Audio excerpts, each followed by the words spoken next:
South Park may be about to do something far more brutal than simply mock Harry and Meghan. It may turn their return to Britain into the punchline of the decade, because the timing is almost too perfect to be accidental. After 6 years of attacking, abandoning, and publicly criticizing the country they left behind, Harry and Meghan are now coming back with their children. And suddenly, the very royal world they walked away from has become the one they need again. Meghan, she's out to destroy. She does not like the royal family, and coming back, she will be reveling in the fact that their return is causing chaos. Here is how South Park mocked the obvious hypocrisy. Take a look. South Park eviscerates Prince Harry and Meghan Markle amid despair.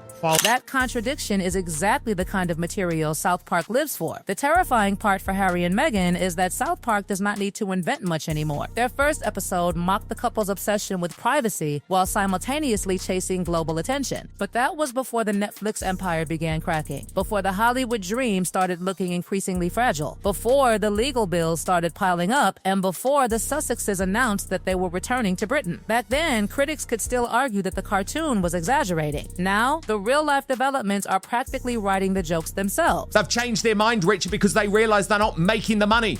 They're hated in Hollywood. They're not even invited to the Oscars or the Emmys. So King Charles has to wake up, okay? Because the idea that Harry and Meghan are coming back here just to be private citizens is delusional. Trey Parker and Matt Stone have spent decades waiting for exactly this kind of contradiction. They do not simply pick somebody because that person is famous. They wait until the public image and the private reality become impossible to reconcile. Then they push the contradiction until it becomes unforgettable. They did it to Scientology. They did it to Kanye West. They did it to Tiger Woods. They did it to Donald Trump. And they already did it to Harry and Meghan once. But this time, the circumstances are completely different. The first Harry and Meghan episode arrived while the couple still had the appearance of a successful California escape. There was still a Netflix deal, there was still the Montecito mansion, there was still the carefully constructed image of two people who had escaped royal restrictions and built a powerful, independent life in America. That gave the cartoon enough distance from reality for defenders to dismiss it as outrageous comedy. Now, that distance has almost disappeared. And that is why the announcement of a new episode is potentially devastating. Because the joke is no longer simply that Harry and Meghan wanted privacy while constantly appearing everywhere. The deeper joke is that after spending years insisting they had escaped an institution they described as unbearable, they are voluntarily walking back toward the same country and the same family. That is the contradiction South Park can turn into an entire storyline. They did not simply return for a holiday. Reports say Harry and Meghan are bringing Archie and Lily back into British life, including British schooling, while establishing themselves in a private residence. And suddenly the questions become unavoidable. If Britain was truly so unsafe, why return? If there was no path back, why create one?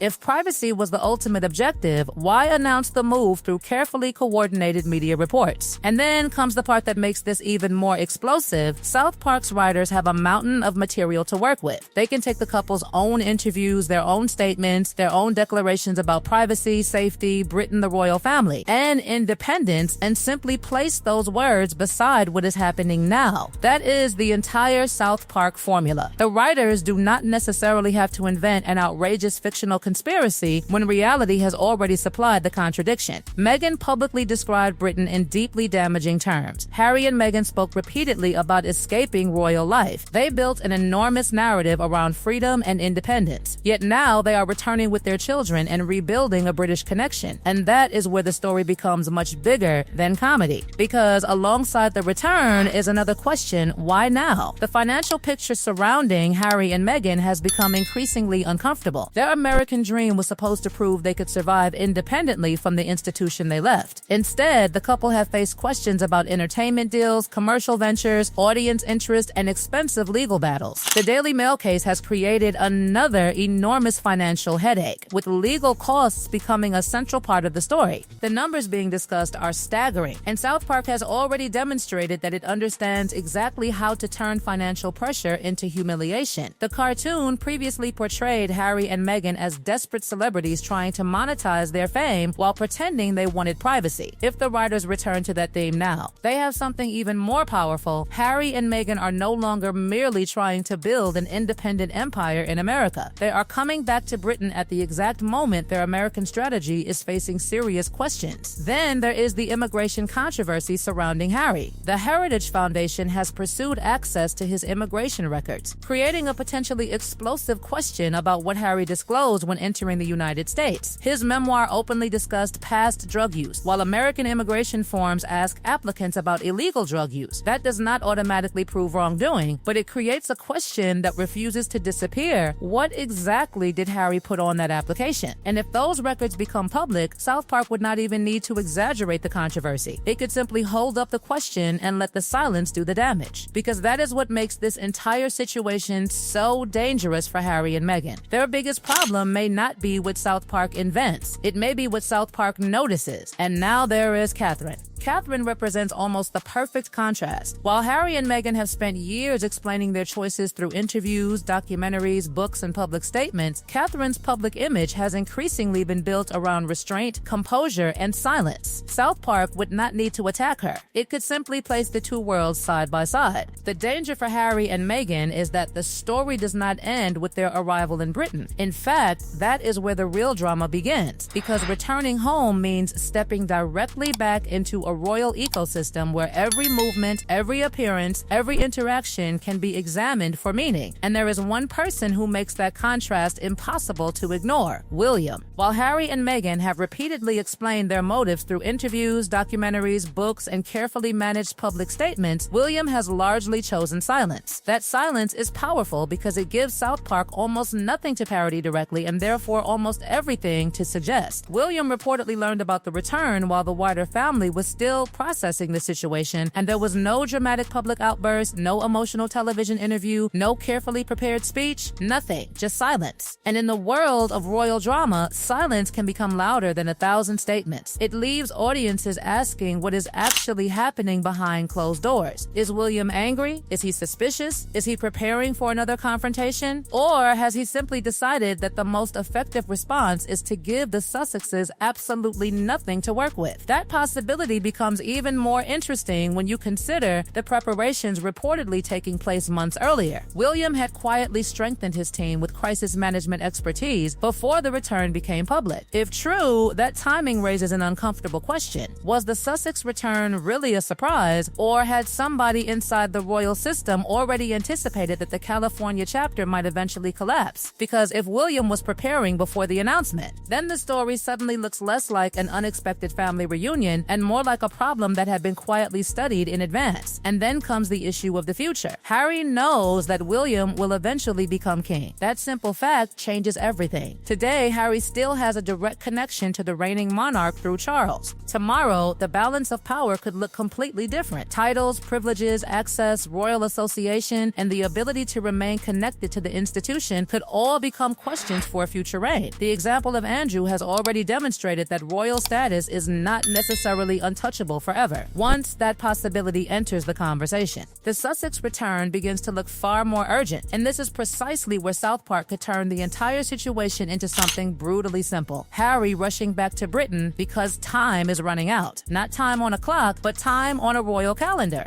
The irony would be almost impossible to resist. Harry and Meghan spent years building an identity around escaping royal life, only to return when the royal connection may be more valuable than ever. Their children are reportedly being introduced into British schools. Their family is establishing a physical presence in the country. Their businesses continue. Their public profile continues. Yet the central question remains whether Britain is truly their new home or simply the next stage in an attempt to rebuild influence. And then there is Catherine. The comparison becomes unavoidable because Catherine has become one of the strongest symbols of endurance within the modern royal family. Her public image has survived intense scrutiny, personal difficulty, and enormous expectations without the same constant cycle of interviews and accusations. South Park would not have to insult Catherine to make the contrast devastating. It would simply have to show the difference. Harry and Meghan arrive surrounded by questions. Catherine remains composed. Harry and Meghan return after years of separation tradition. Catherine never left. Harry and Meghan once insisted that the royal institution was the source of their problems. Now they need to live beside it again. That is the punchline hiding underneath the entire story. And perhaps the most explosive moment will come when Harry and Meghan eventually share the same physical space as the senior royals. A greeting, a photograph, a ceremony, even something as tiny as a curtsy could suddenly become global news. South Park would not need to invent that tension. Reality would provide it, because once the Sussexes are back in Britain, every gesture becomes evidence, every silence becomes suspicious, every smile can be analyzed, every meeting can become a headline, and that means the return that was supposed to represent a fresh beginning may actually become the most dangerous chapter yet. The California escape was supposed to prove they could live without the royal family. Now Britain is watching to see whether the royal family can live with them again.